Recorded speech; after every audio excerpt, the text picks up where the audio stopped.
I am the Lord, I change not. It is well for us that amidst all the variableness of life, there is one whom change cannot affect, one whose heart can never alter, and on whose brow mutability can make no furrows. All those things else have changed. All things are changing. The sun itself grows dim with age, and the world is waxing old. The folding up of the worn-out vesture has commenced. The heavens and earth must soon pass away. They shall perish, they shall wax old as doth a garment. But there is one who only hath immortality, of whose years there is no end, and in whose person there is no change. The delight which the mariner feels when, after having been tossed about for many a day, he steps again upon the solid shore is the satisfaction of a Christian when, amidst all the changes of his troubled life, he rests the foot of his faith upon this truth: I am the Lord, I change not. The stability which the anchor gives the ship when it has at last obtained a hold fast is like that which the Christian hopes affords him when it fixes itself upon the glorious truth. With God is no variableness, neither shadow of turning. Whatever his attributes were of old, they are now. His power, his wisdom, his justice, his truth are alike unchanged. He has ever been the refuge of his people, their stronghold in the day of trouble, and he is their sure helper still. He is unchanged in his love. He has loved his people with an everlasting love. He loves them now as much as ever he did, when all earthly things shall have melted in the last conflagration. His love will still wear the dew of its youth. Precious is the assurance that he changes not. The wheel of providence revolves, but its axle is eternal love. Death and change are busy ever. Man decays and ages move, but his mercy waneth never.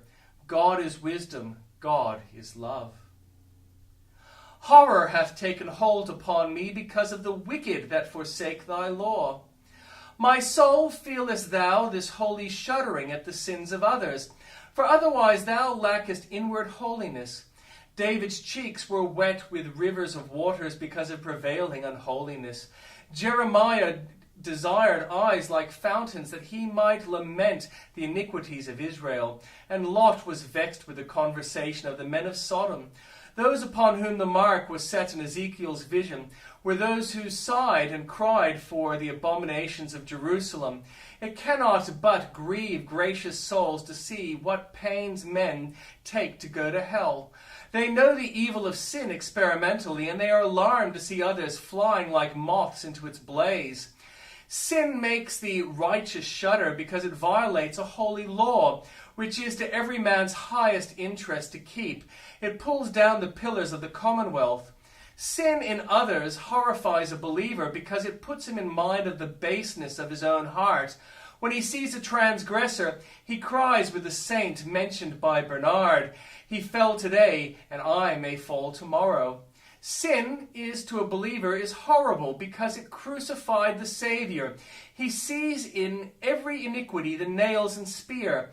How can a saved soul behold that cursed kill Christ's sin without abhorrence? Say, my heart, dost thou sensibly join in all this? It is an awful thing to insult God to his face. The good God deserves better treatment. The great God claims it. The just God will have it, or repay his adversary to his face.